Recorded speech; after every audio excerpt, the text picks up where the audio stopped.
our lecture soon, so please turn on your camera.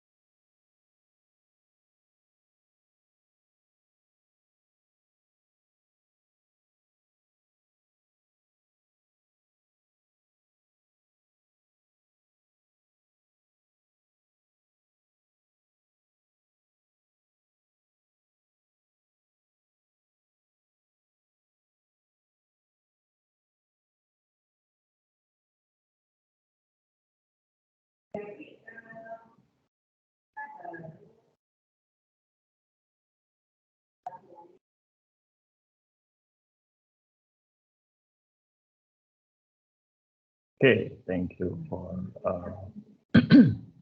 that.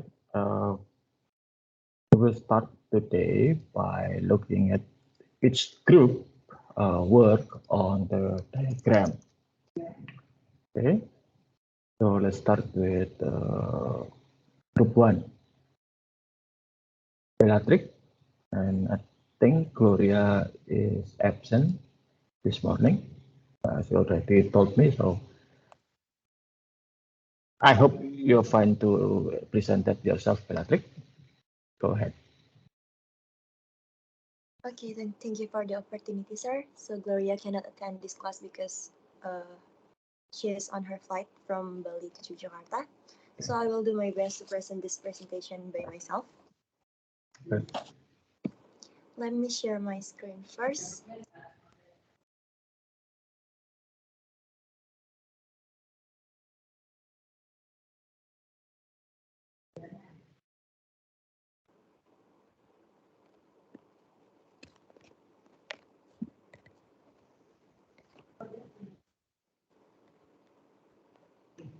Can you see my screen?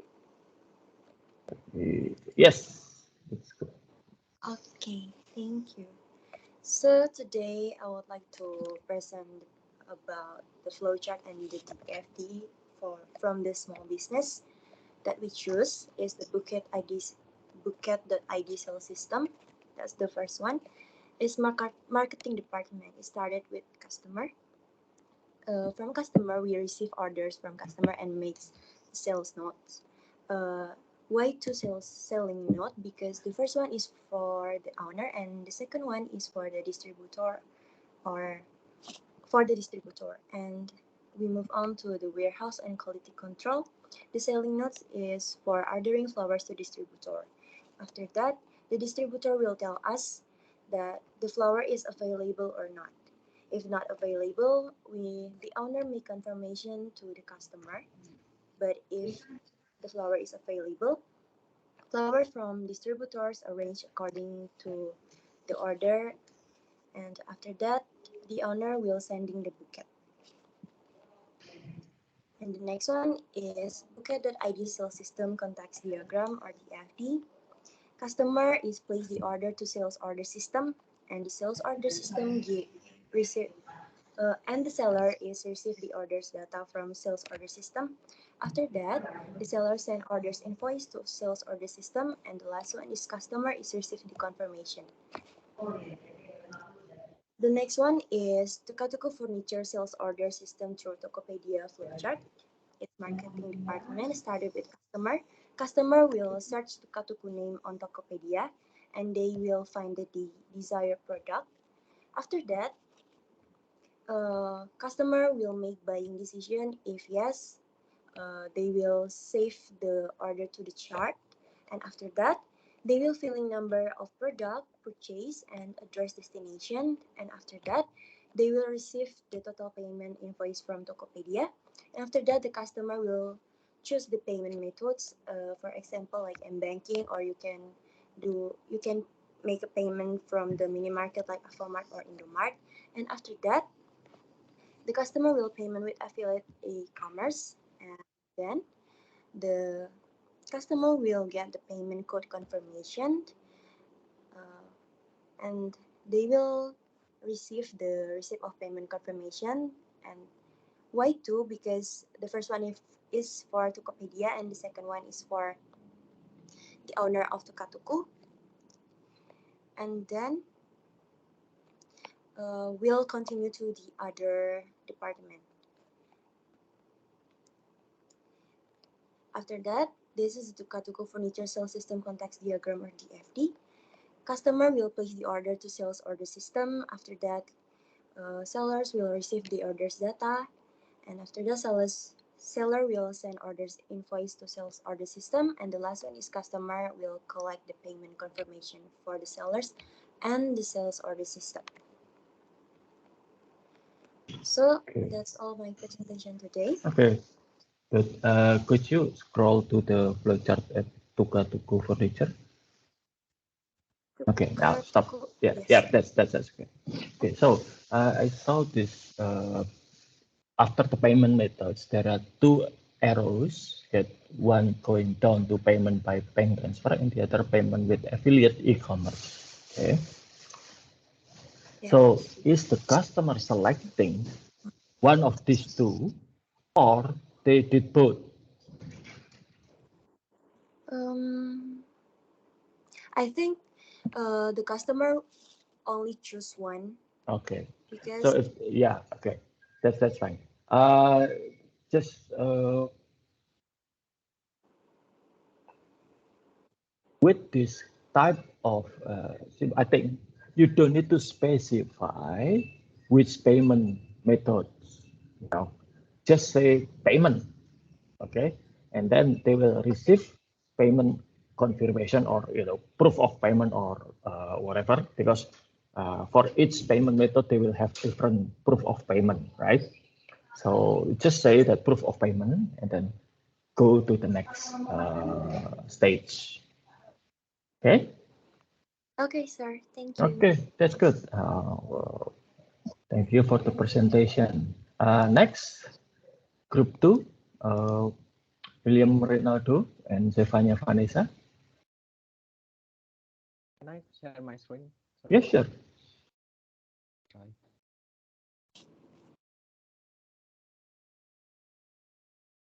Can you see my screen now? Yes. Okay. Me and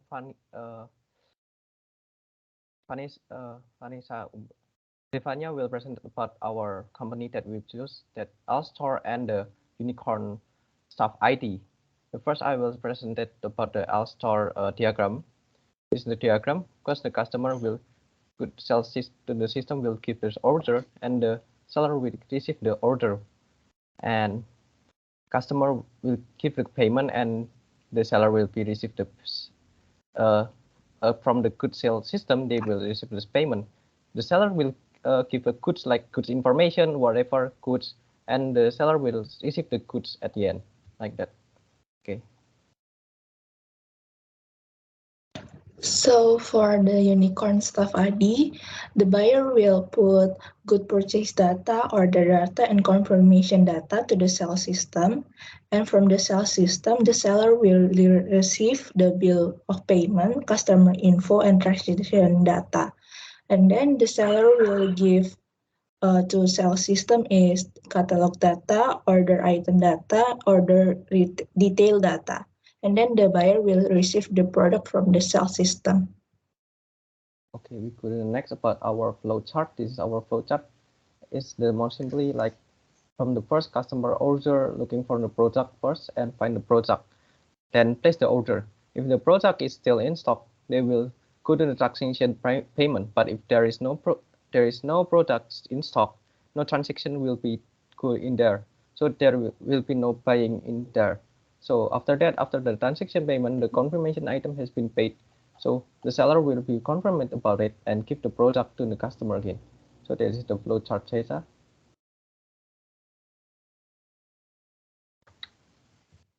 And for the Unicorn Staff ID, first the customer will looking for the product and finding the product that they prefer, and then they will place the order and filling the form.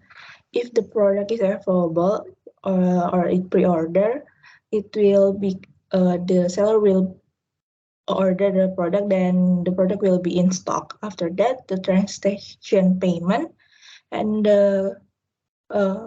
will confirm the item it has been paid. And then it comes to the seller. Seller will confirming the item has been paid and delivery the product. And then the customer will receive the product. Okay. All that we can present. Thank you. Okay, thank you. So this is for the, I think that it's Stefania's flowchart. No, yeah, stop that. So if you have this pink diamond shape, it means decision. So for each arrow that coming out of this diamond, you need to show what's the option are, like yes or no, available or unavailable, things like that. Okay. So because there's only arrow without any label here, we don't know what it means. Why, for example, the product pre-order, why is product in stock, for example. Okay, so you need to, okay, good.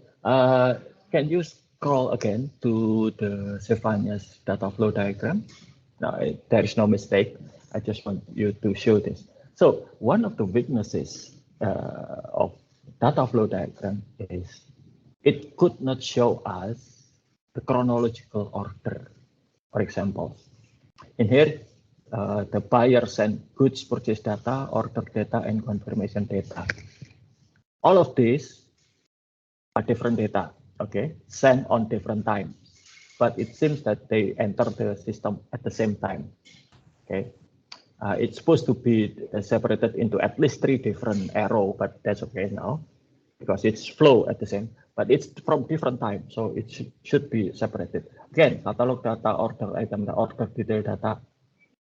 These are 3 different data, but there is no sense in data flow diagram whatsoever that tell us which one is first, and that's not the focus of data flow diagram. However, in real life, in practice, that makes a lot of problems to understand the system because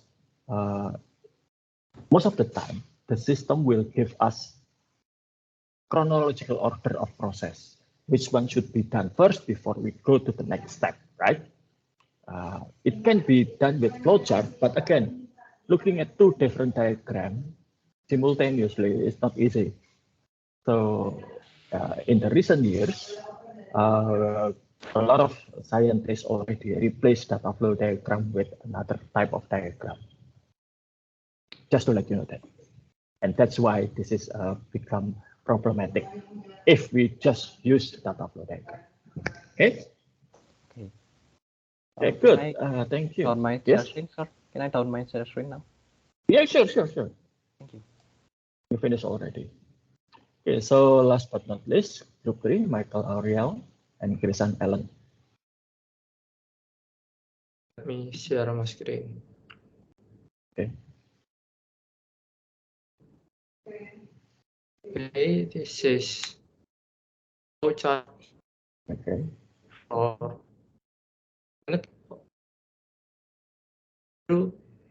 yeah. First for can look for the product that they want, and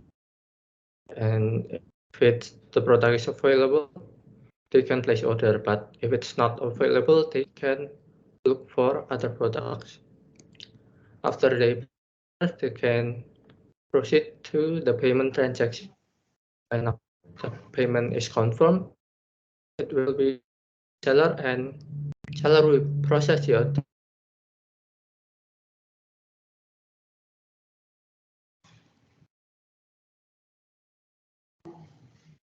After the package is received, the customer's fund to the seller's account. Okay. For the diagram, customers give data and then customer info first to the seller system, and seller gets the order data and customer info for the order and the delivery address.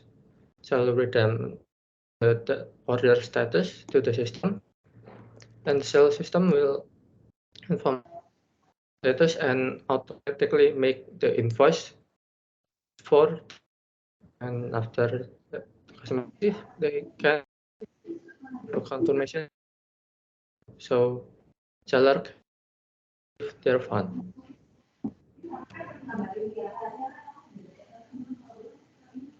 So I will be explain the flowchart of the preparedness. The first is the customer should searching the product, and after that they will be choose the product that they want.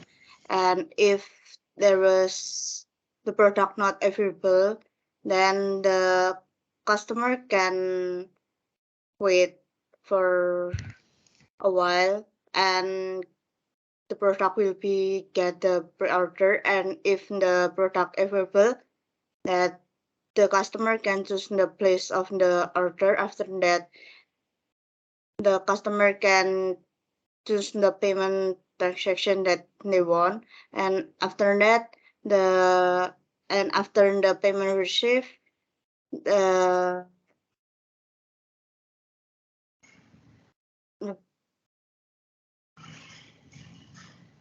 order will be sent, and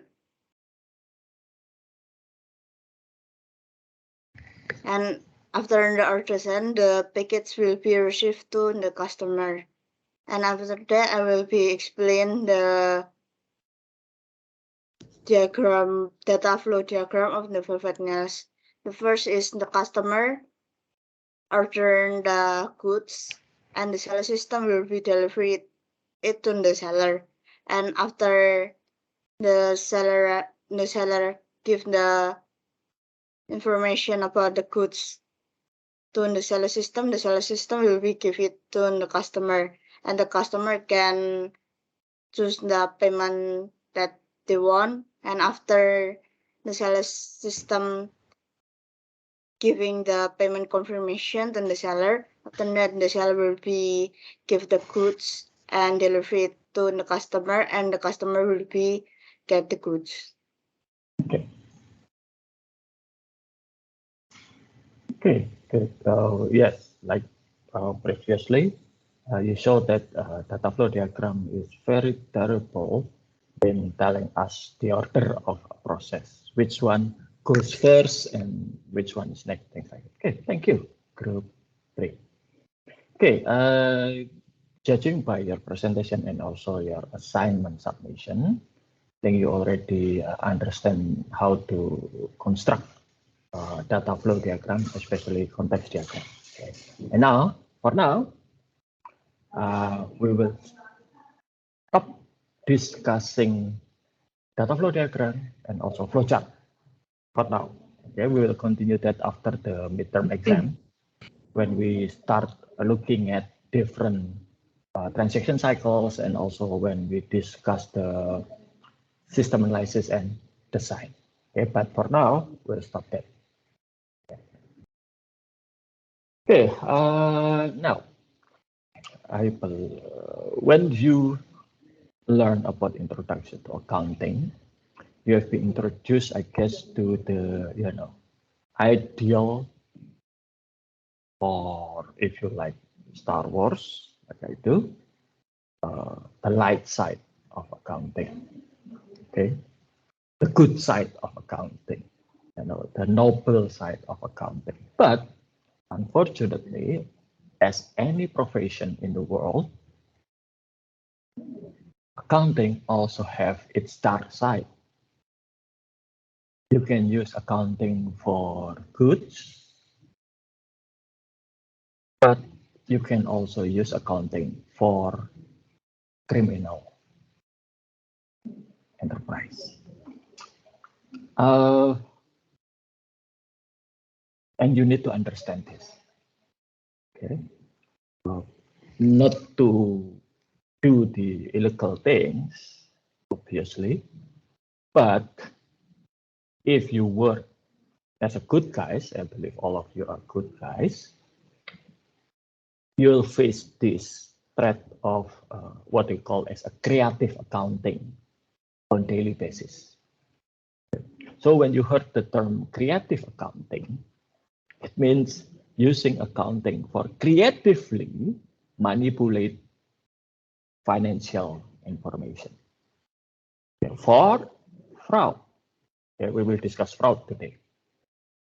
And fraud has a really significant impact towards accounting profession. Nowadays, there are plenty of study program or course or subject that deal with fraud, like for example, forensic accounting. This one dealing with the fraud, or fraud auditing, how to examine for fraud, finding a fraud and things like that. Okay, we'll discuss why. In recent weeks, I believe you follow some of the news about people who were fooled by bad investment.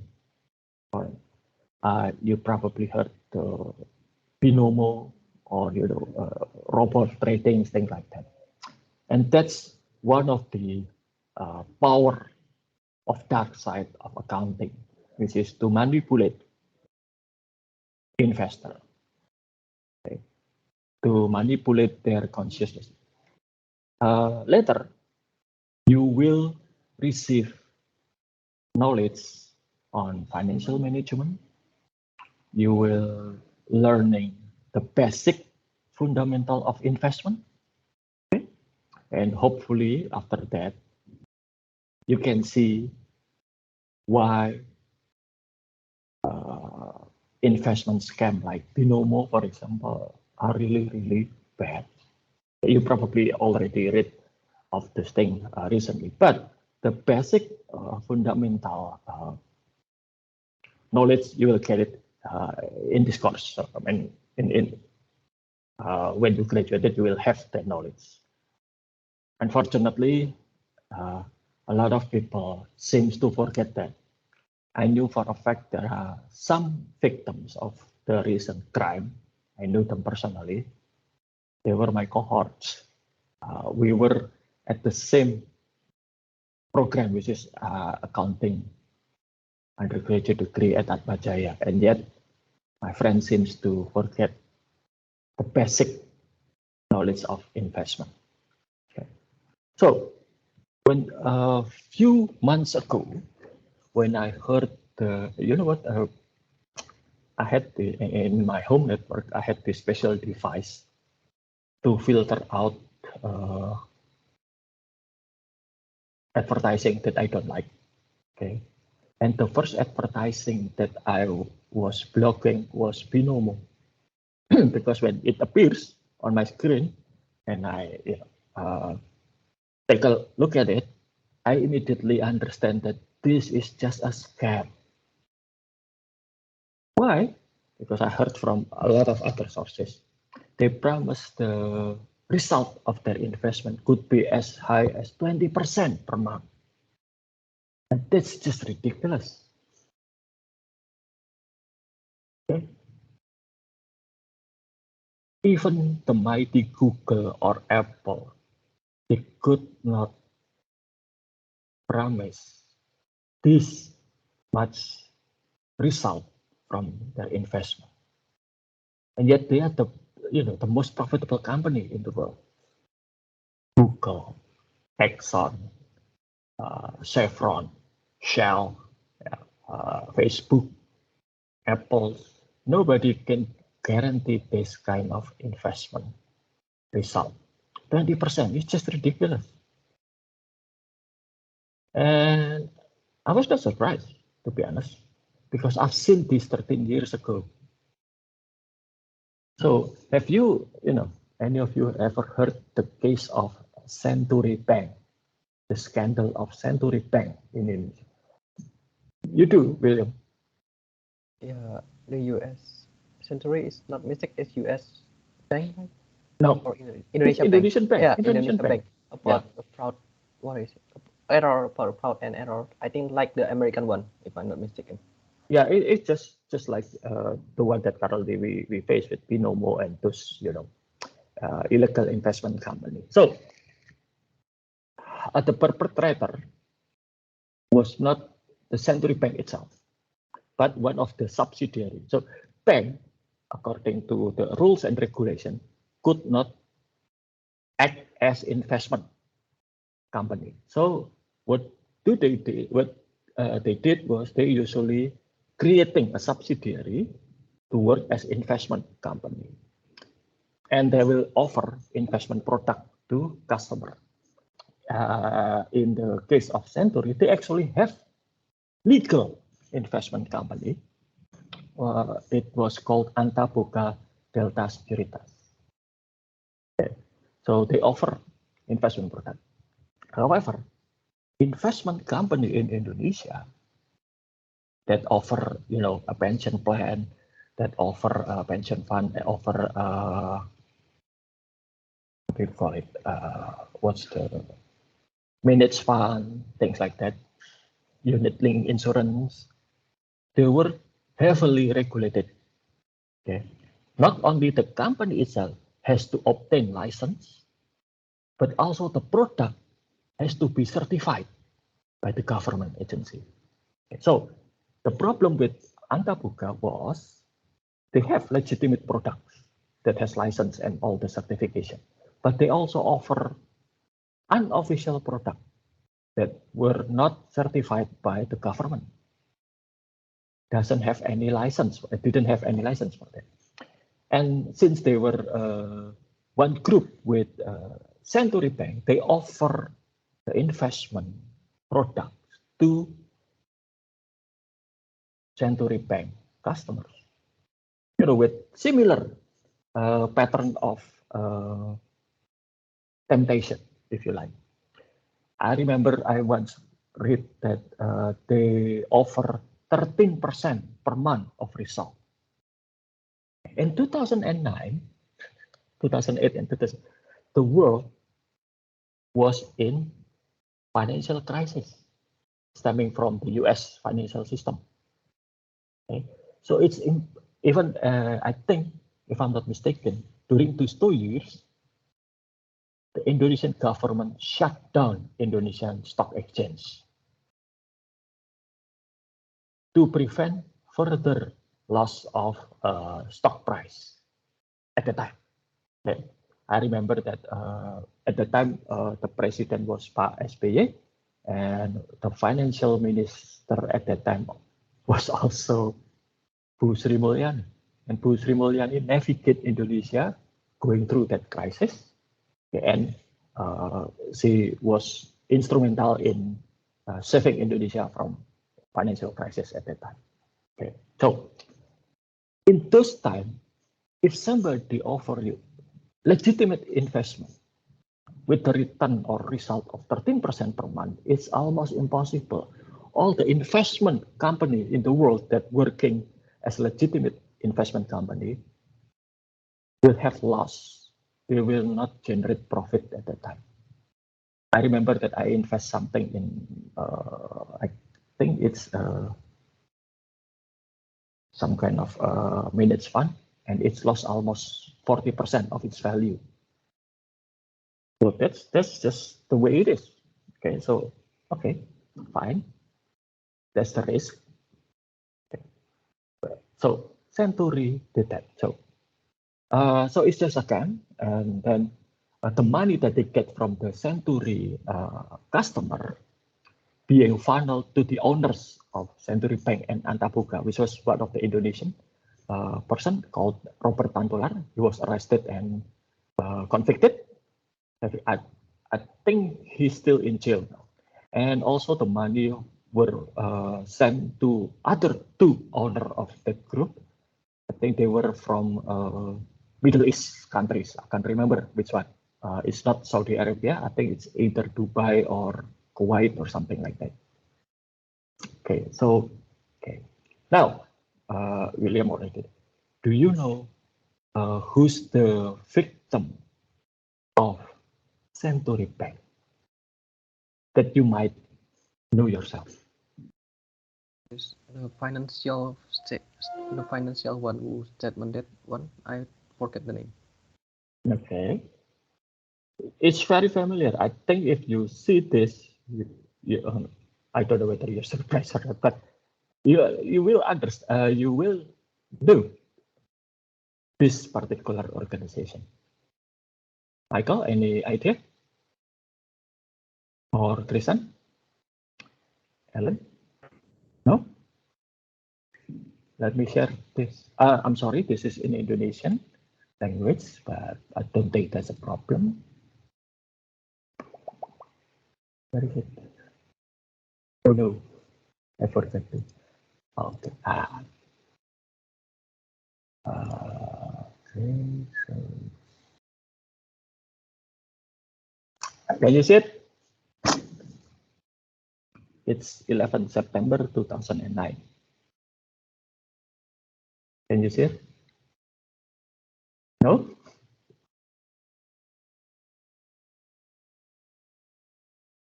Surprise? Or not?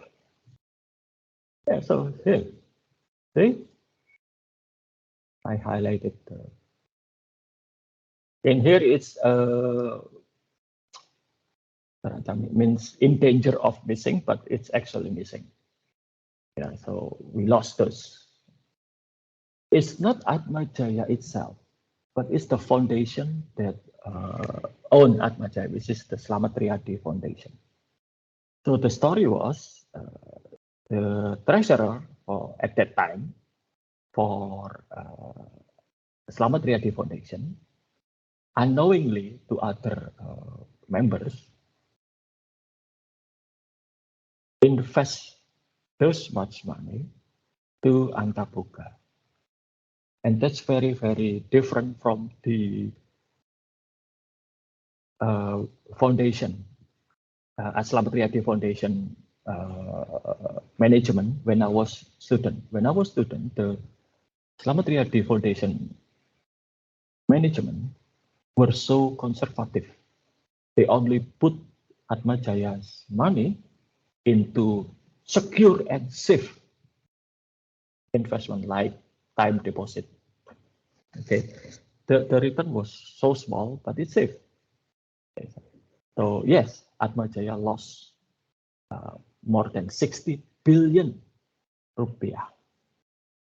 And I have a lot of part in there because I was a student for 4 years. So I contribute to some of that money.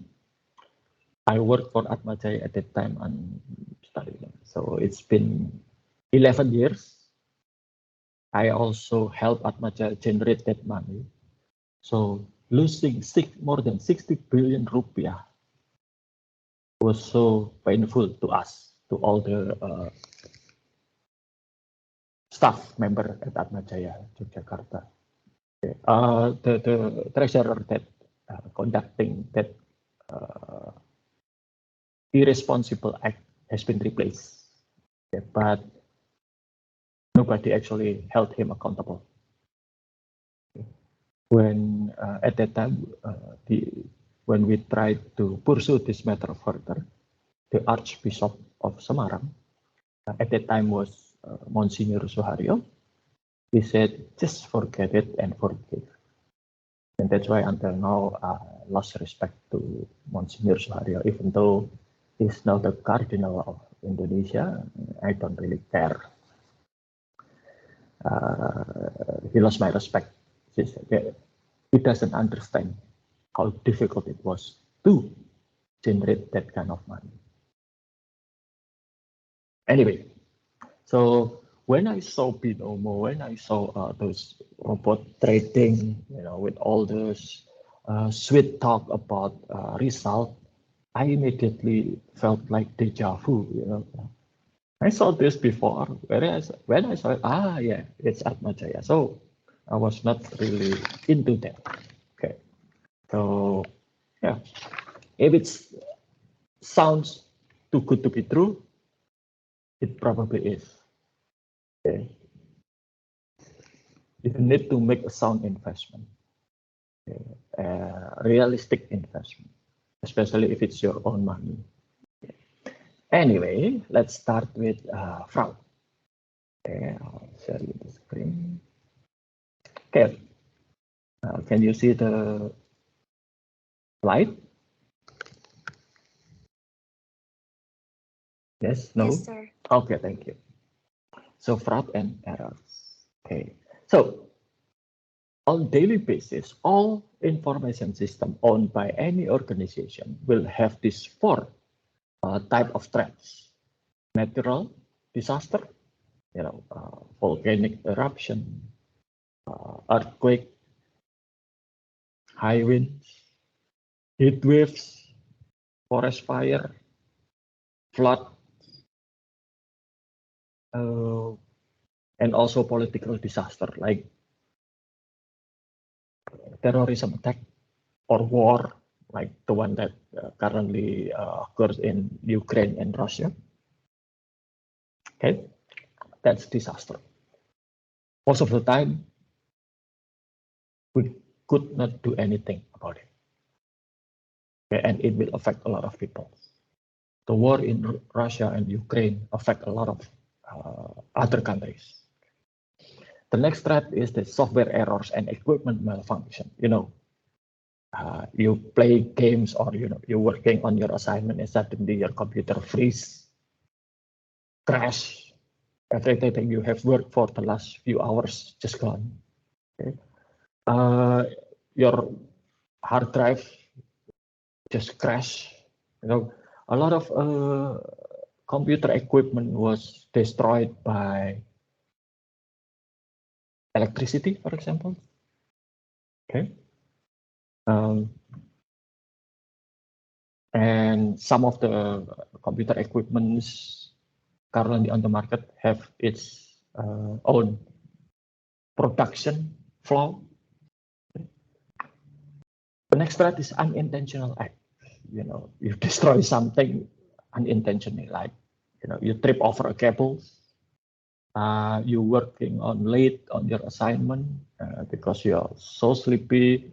You make a glass of coffee, you try to drink coffee, and then suddenly it slipped from your hand, and the coffee just pour into your laptop, unintentional. And the last thing, although it's not least, and it's quite dangerous, is the intentional act or criminal act.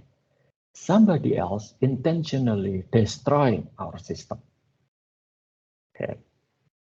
So our focus will be on this because this we cannot do anything. This one we are at the mercy of the software developer and also equipment manufacturer. Unintentional act, what else you can say? If it's accident, it's accident. Okay. But this one, we know for a fact that a lot of people have criminal intention to destroy us for whatever reason. So now what is fraud? Fraud is any means a person uses to gain an unfair advantage over another person. Okay. So in order to be called fraud, it has to fulfill all of these five things. First is a false statement, like the fraudulent investment, Binomo, for example. They say that you will gain this much result from your investment. This is the result of our trading system. It shows increasing trend, instead of the realistic trend. I just was told by somebody that working in the stock market. He said that if it's pure from trading, 90% of the time at this time, we will have loss. So recording profit like Binomo was not possible. Okay. I wouldn't say impossible. It's just really difficult. Okay. So the statement is about material fact. Material means significant. If you say to me, Pak, invest in us 10,000 rupiah and you'll get 15,000 next week. Okay, if I give you 10,000 and it's pass, you don't give me back my 10,000, let alone the 15, that's fine because it's not material. But a lot of people rely, see this one, rely on this false statement or representation or disclosure. And they make their investment decision based on that. Some of the victims actually applying loan to the bank and use that loan money for investing. Okay. And there is an intention to deceive from the people who issued this false statement. So they have criminal intention. They want to deceive other people for their own personal gain. Let me give you another example. If I was told by, for a prank, for example, somebody from the faculty administration said to me, you will have the rest of the semester off. And I told you, we will have the rest of the semester off. And then we never had any classes. Although I make a false statement about something material, in fact, but I don't have intention to deceive. Why? Because I don't know that at the time I released that statement, it was not true. Okay, so I don't have it. So when people or the perpetrator of fraud being investigated, the law enforcement will look into the intent. Did they intend to deceive or not? If they did, then it's criminal. But if they were not, it's just probably negligence, which carry a lot lighter sentences. Okay, so victim relies on misrepresentation, and then the victim made their investment decision based on that false statement, and they will suffer from injury or loss. At least they will lose their money, and that's the minimum loss or injury. Some of them, probably having depression or stress because they're losing a quite substantial amount of money. Some of them have been known to commit suicide. Okay, things like that. So there are two categories of fraud. First is the misappropriation of asset, corruption, for example. I use or I brought home the faculty's computers and I sold them and I just used the money. That's misappropriation of that. That's corruption. But misappropriation of asset in terms of financial loss is not really that big. Okay. I mean, the company will not went under or bankrupt just because somebody corrupt. However, the second fraudulent financial report or cooking the books. Okay. This has been known and proven to be very devastating. Okay. A lot of companies actually bankrupt because of this. Okay. Well, I'll give you another example later.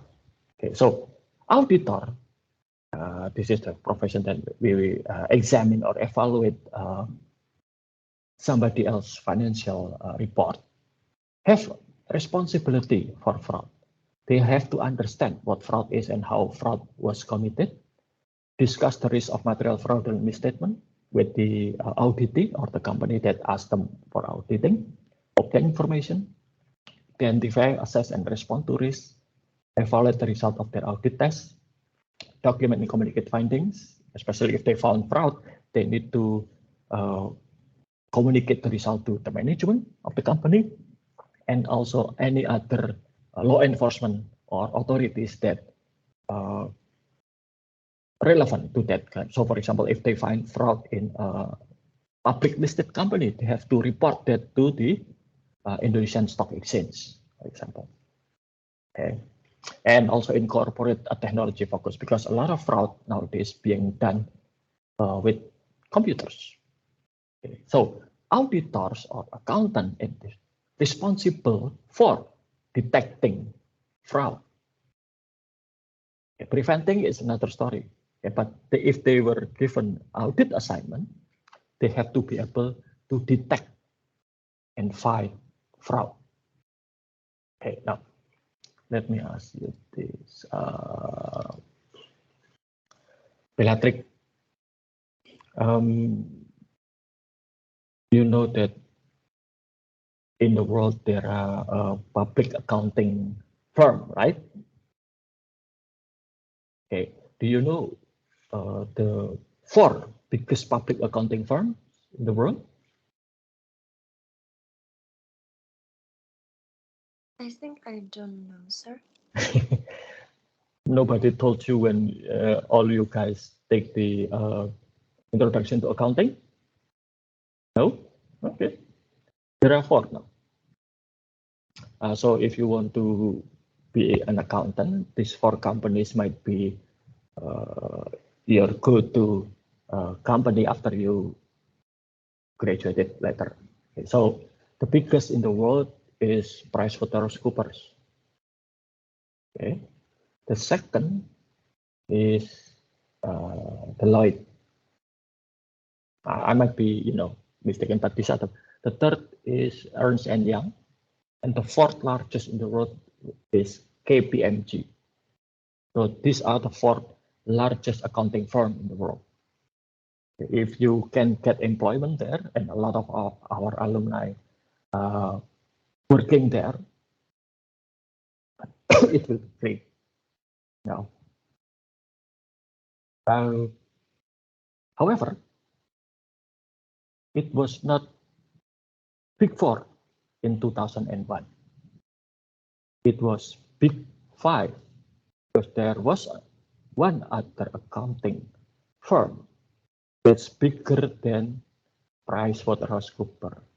It's called Arthur Andersen. So at that time, there were the Big 5 accounting firm in the world, and the biggest was Arthur Andersen. So why Arthur Andersen is no longer exists? That's because of one small company, not one small, one energy company in the US called Enron. So Enron was one of the biggest energy company in the world. They were trading natural gas instead of oil. They were natural. They specialized in natural gas, and they were quite profitable. However, their management committed financial statement fraud. So they cooked the book. They overvalued their asset, increasing the value of their assets, and they try to decrease the expenses. They also inflate their revenue. So revenue increase artificially, costs and expenses decrease artificially. So what you get? Super interesting profitability. And from years to years, until 2001, Enron always record increase in profit, increase in growth, and everything.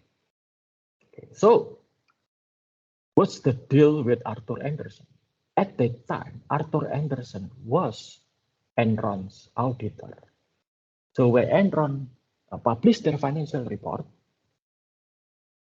Arthur Andersen audit that financial report, and they give their opinion, unqualified opinion, which is the highest, best opinion in accounting.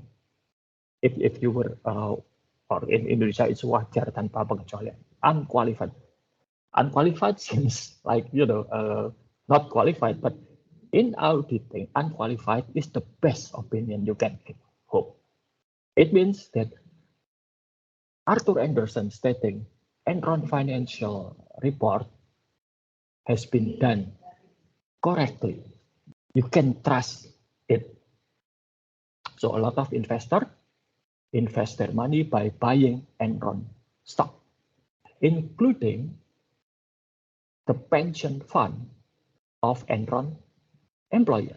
So Enron employee, in order for them to have a comfortable retirement, they pull their retirement fund into pension plan, and then this pension plan invest their money mostly to Enron stock. Okay. So at that time, it seems like a smart move because Enron stock are always increasing every time Enron publish their financial report and Arthur Andersen give the stamp of approval.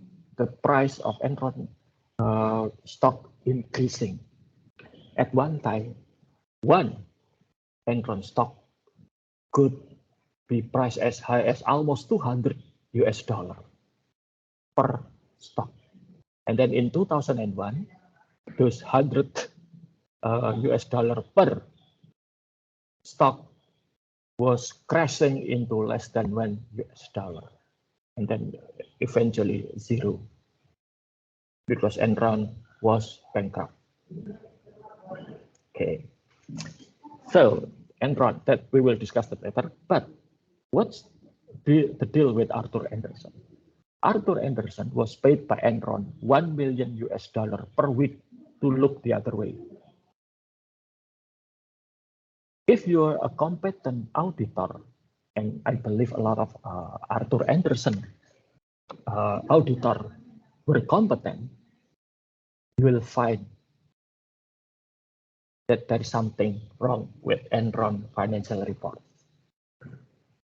During the investigation, a lot of accounting staff from Enron expressed their concern because when they try to create financial report, they always find themselves in loss position instead of profitable.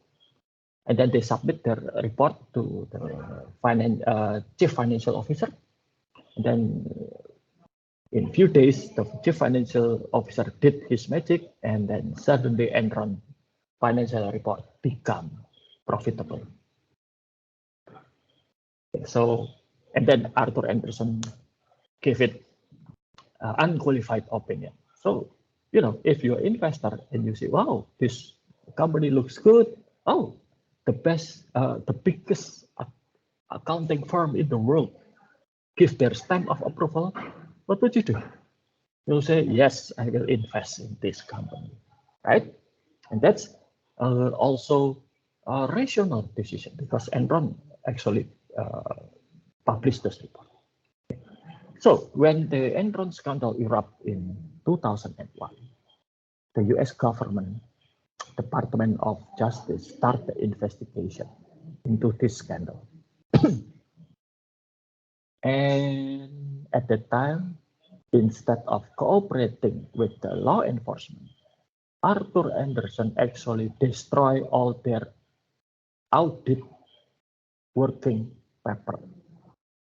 All the evidence they gathered during audit was destroyed. Somebody made an estimation that Arthur Andersen actually destroyed almost a ton of paper, you know, shredded into small pieces. And like I said, if you are competent enough auditor, you'll find that Enron financial report doesn't add up. It's actually being written in one of the article in, I think if it's not Bloomberg, it's in Fortune. Like I said, one of the reporter looking at Enron financial report, and she said that it's just not possible.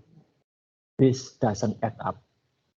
And that's just reporter, not a certified trained auditor.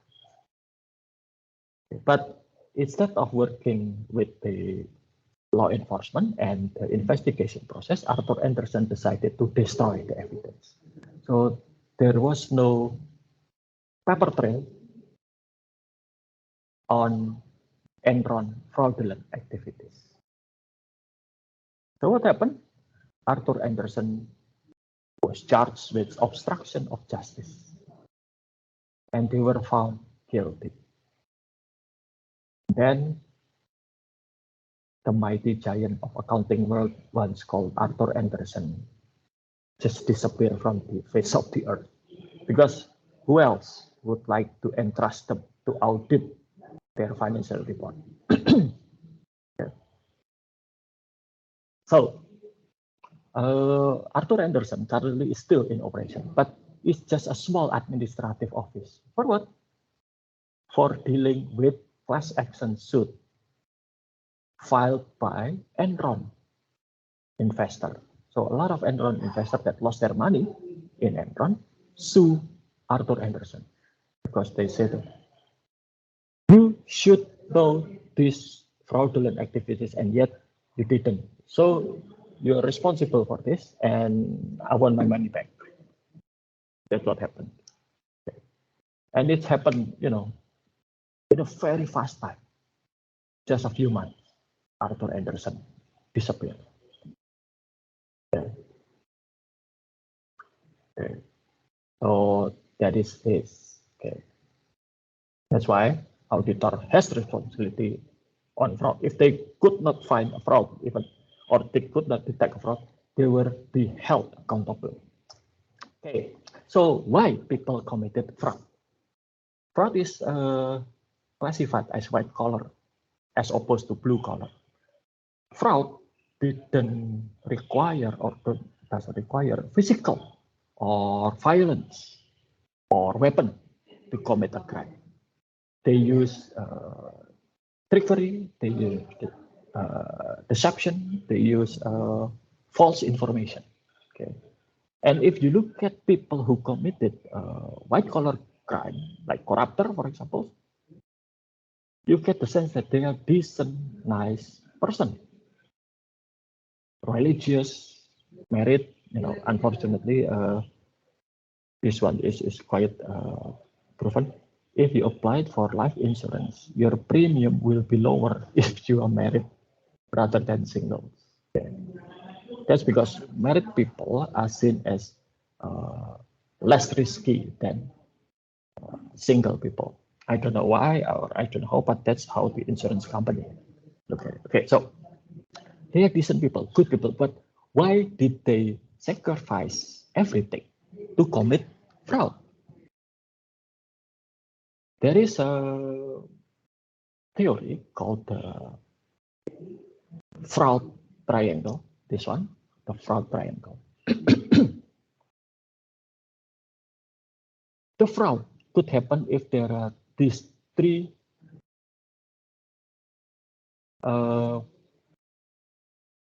factors. First is the pressure, second is the opportunity, and third is rationalization. Okay, let's start. The pressure, this is the pressure that being faced by the fraud perpetrator to commit fraud. Okay, and it's differentiated between two. First, the employee that committed misappropriation of asset, corruption, for example. Why? Because of financial pressure. Like, for example, if I like gambling, I lost money in gambling, and yet I still have to give money to my family for living, or I have to pay my gambling debts. What should I do? My salary won't cut it, so I steal from the company. Lifestyle. Look, the neighbor, they have new cars, new houses, fashionable clothing, things like that. They went overseas for vacation, and you want to keeping up with your neighbors, lifestyle. But for financial statement fraudulent, this a bit quite different. Especially in the US, the financial management and industrial condition actually creating pressure for management to commit fraud. For example, in many US companies, there is a culture of unhealthy incentive or bonuses. Okay. So in 2008, 7 years after Enron, the US having and also the world having a financial crisis. And one of the biggest financial company, AIG, it was an insurance company facing a bankruptcy. But since AIG was so big, it calls too big to fail, the US government under Obama administration decided to give bailout money to AIG to save them from bankruptcy. Okay, so after the President Obama and also Congress signed on the bailout money and give the money to AIG, immediately AIG management awarded bonuses to their top executives. So usually bonus or incentive were related to good performance, good achievement. But this, the company almost bankrupt, and yet the executive received handsome bonus packages. Why? Because that's stipulated in their contract. So the bonus is not for them to, because of the executive achieve good result, no, or have a good performance, no. The bonus was to prevent them moving to other companies. So don't go to other companies, just stay here, and here's the bonus. Okay, so that's one aspect. Okay, that were really toxic, if you may so, may say. Second, the stockholder themselves. Company's director or management were evaluated not because of their business performance, like increasing profit, increasing market share, or increasing revenue. No, they were awarded bonus if they can increase the wealth of the stockholder. It means increasing stock price. Well, stock price can be increased if you have increase in profit, increase in growth, increase in revenue, decrease in cost, things like that. But if you have profitable years, you have growth, positive growth, you have increase in revenue, decrease in cost.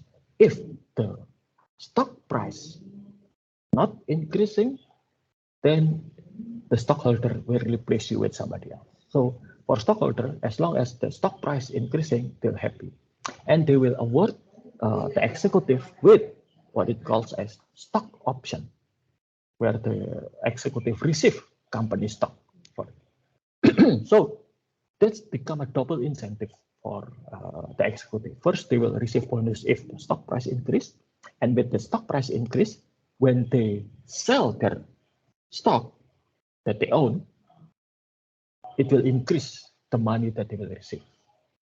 And that's toxic. A lot of, especially Enron, they didn't really care about the company's performance. What they really care was how to jack up the stock price with any means necessary. So that's the pressure. And this pressure is mostly perceived. It's not real pressure. Nobody press you to gamble. Nobody press you to, keeping up with the Joneses. Nobody press you to get bonuses. There are a lot of other incentives. Yeah. Now, the next part of fraud triangle is the opportunity. Opportunity for what? Opportunity to commit fraud, conceal fraud, and convert to personal gain. In case of Enron, for example. Okay. Or well, let have me as an example. I don't have opportunity to commit financial report fraud in Atmajaya. Why? Because I don't have access to that. I don't compile the financial report. I don't have access to that. So the most I can do for fraud is to say taking supplies like a marker, board marker, or papers for my own personal needs, and that's very small. But and also the security guard in Enron, they won't be able to commit financial statement fraud. only the directors of Enron that have the opportunity to commit fraud and conceal fraud and convert that to personal gain by selling their stock. So just before Enron stock price dive to less than $1, those Enron executives actually selling their stock, so they can get hundreds of million US dollars for themselves. That's why nowadays, if companies management or companies employee in managerial position want to sell their stock in the company, they have to make a statement. They could not just immediately sell them. It has to be reported. It has to be declared. Okay, and it will be, if it's a public company, it will be announced.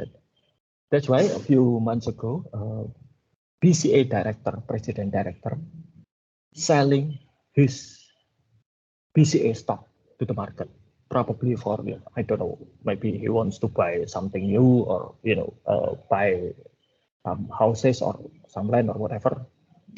That's fine, because the stock is his, doesn't really matter. But the information that he sell his stock was made public, so everybody, oh, okay, he sell his stock. Okay. Okay. Now, like I said,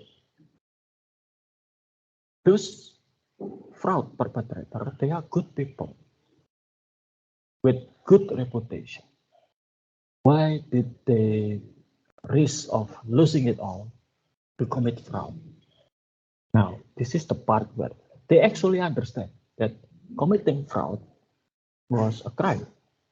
But in their own mind, they create a rationalization to justify their behavior, or they think rules doesn't apply to them. And that's because the lack of personal integrity.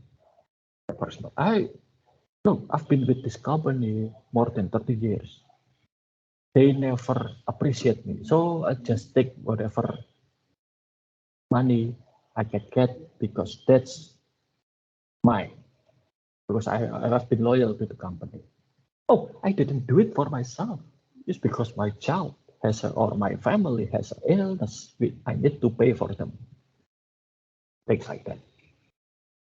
That's why nowadays we have BPJS Kesehatan is actually quite good, because BPJS Kesehatan will pay for critical illness.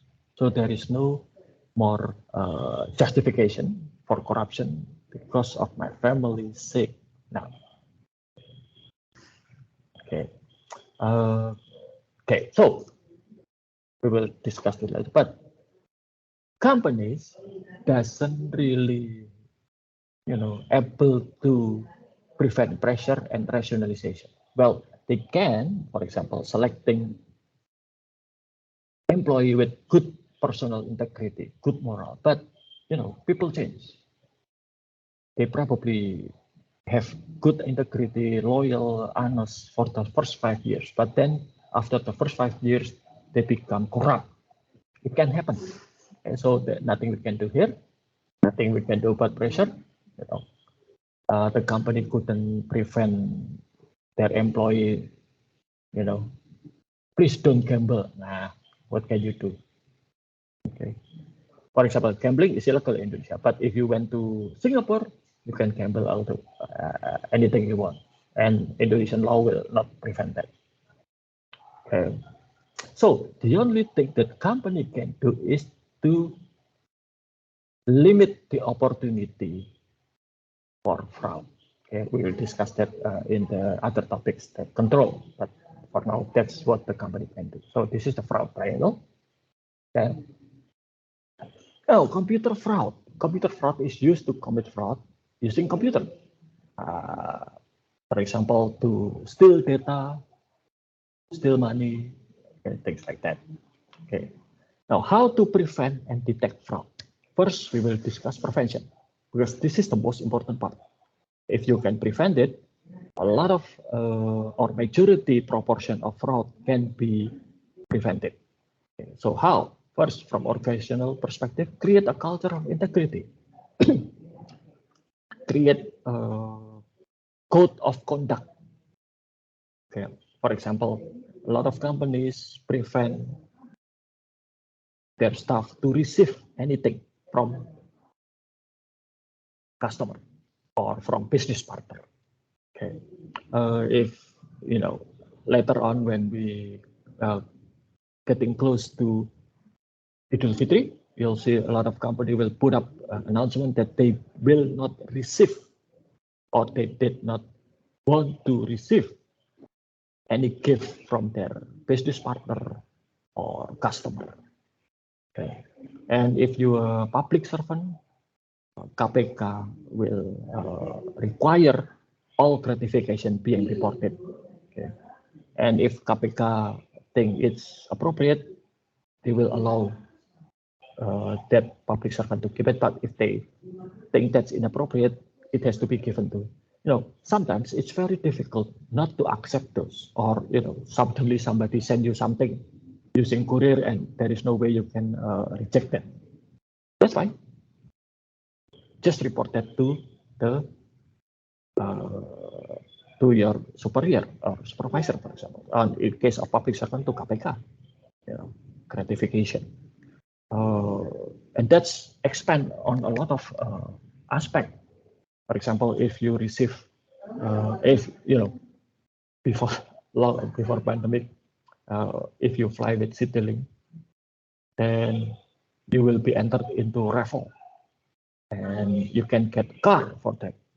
If you buy Citylink ticket with company's money, the raffle price, the car, should be given to the company because it was bought with company's money. Okay. Okay, assign authority for business objective and hold them accountable, and communicate these policies throughout. So everybody from the chief executive officer until the cleaning person, cleaning service, understand this. Okay.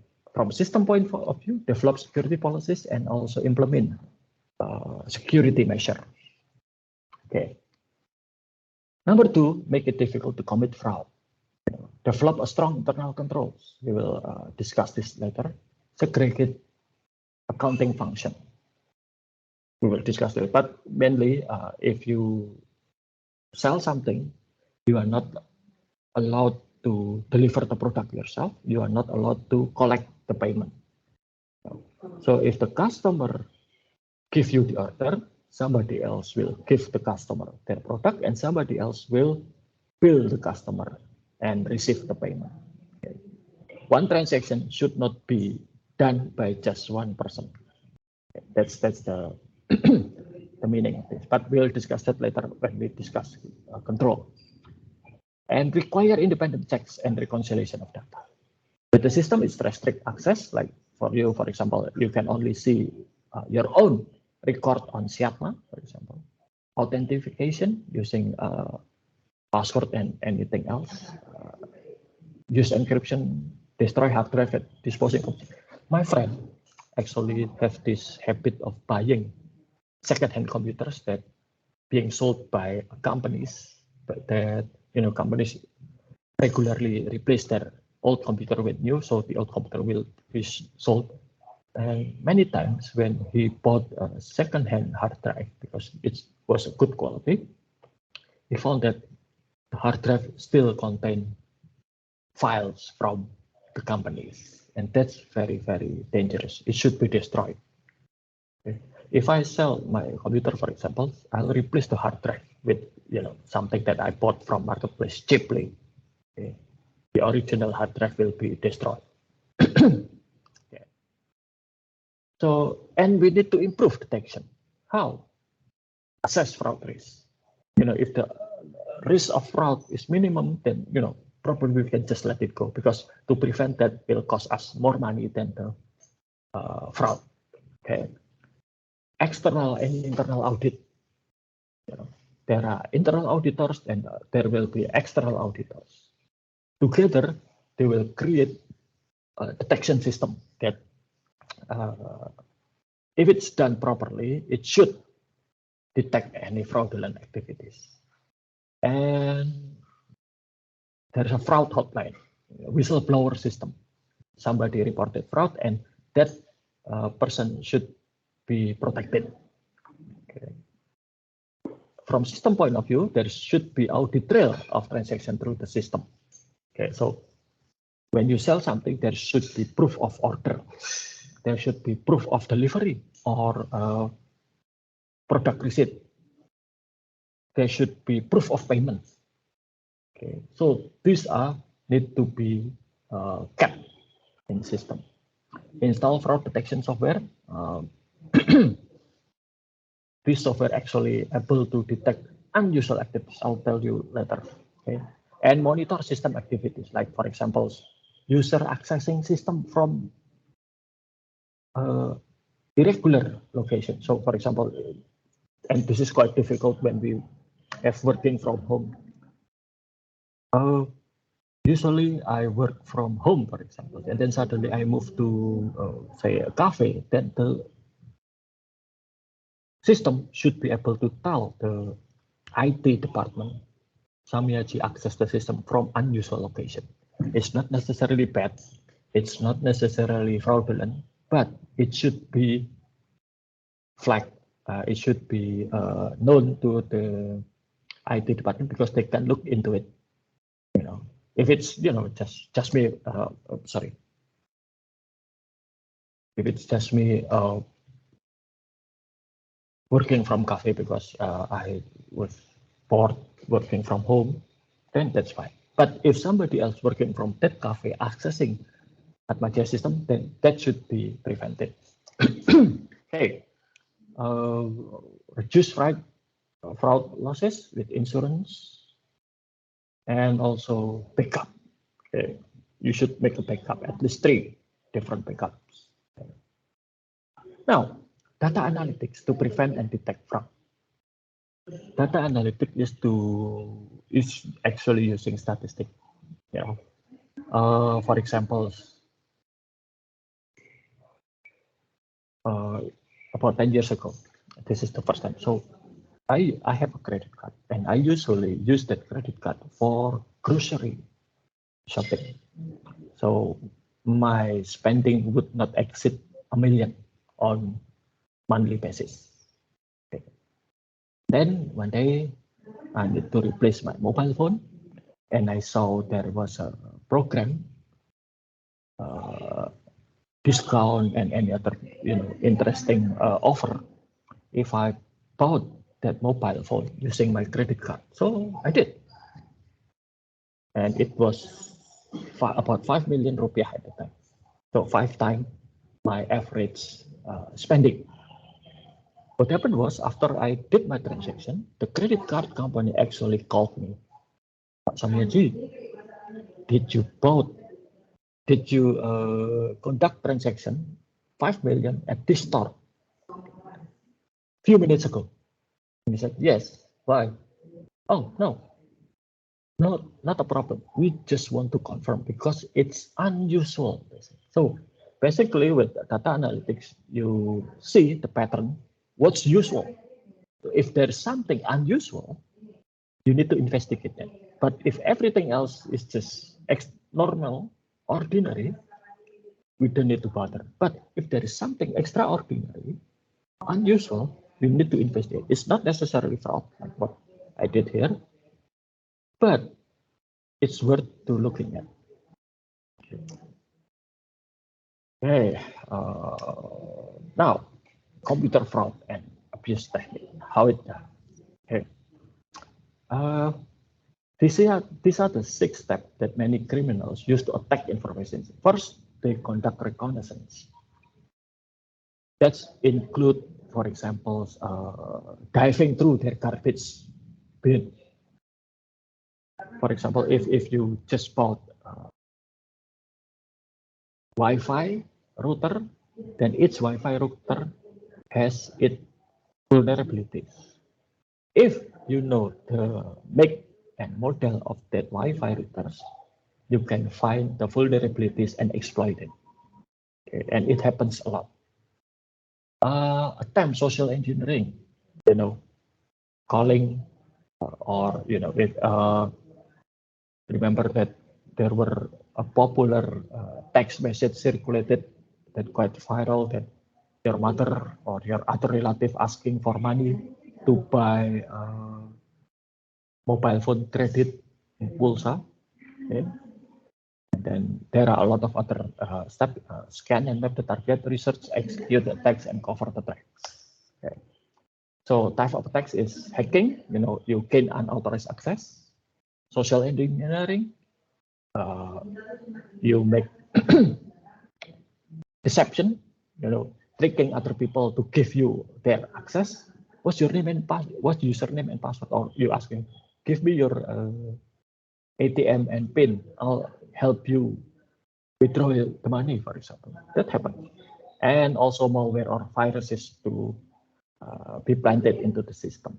Okay, so this is the hacking. This is form of spoofing. That's why if you have bank account, bank will routinely send notification that they will never ask for your user ID, password, and any other personal information through email or phone. If you want to update your data, or if bank wants you to update the data, they will provide you with a form that need to be submitted through a proper channel, not by calling you.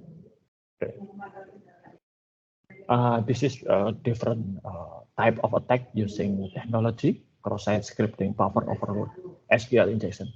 A proper website or application should have this vulnerability taken into account when they were developed. So a properly developed application will be immune to cross-site scripting, buffer overflow, and SQL injection.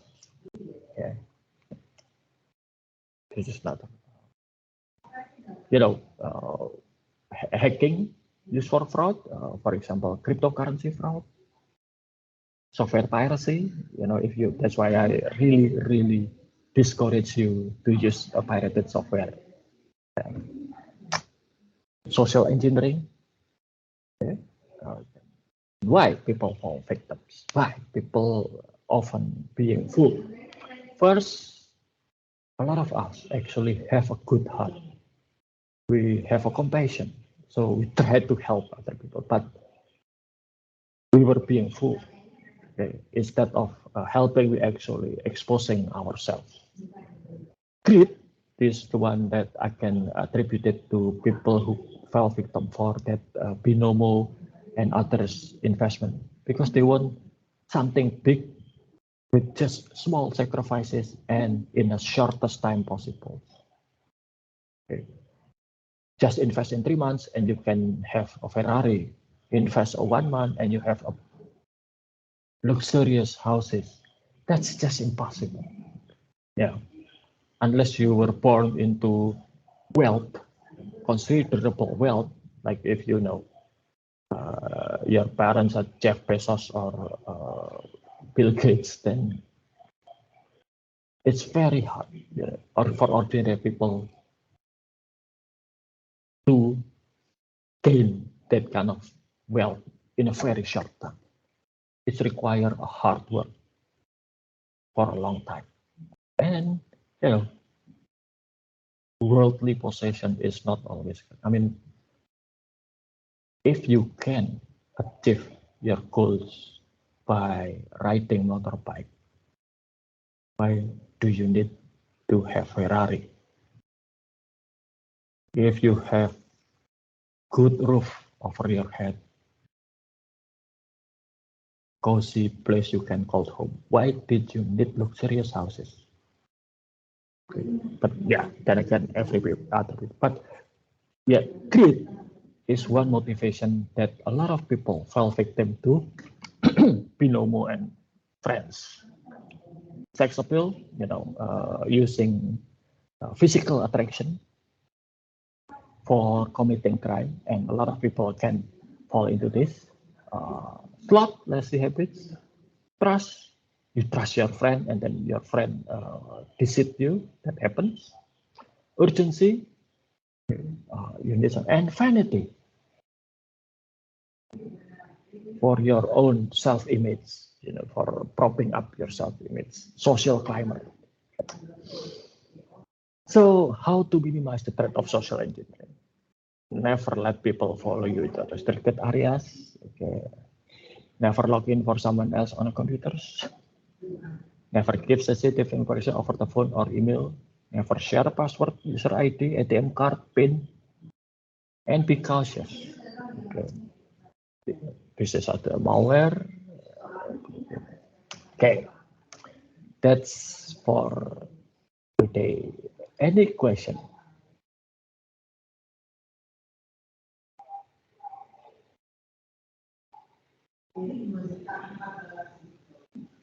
Anything you want to ask? Okay, so I already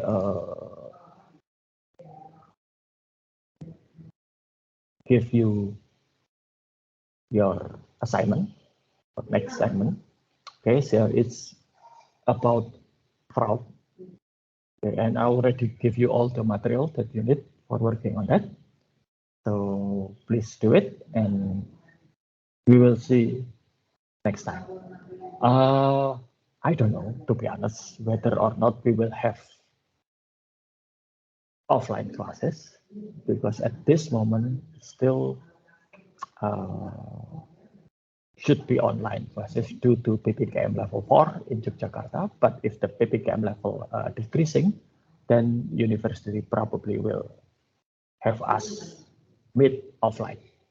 Okay, so just keep your eyes and ear for any information from the university, regardless of whether or not we will meet physically or virtually next week. We will still have the lectures. Okay, so see you next week, either virtually or physically, and have a good day. Thank you, sir. Have a good day.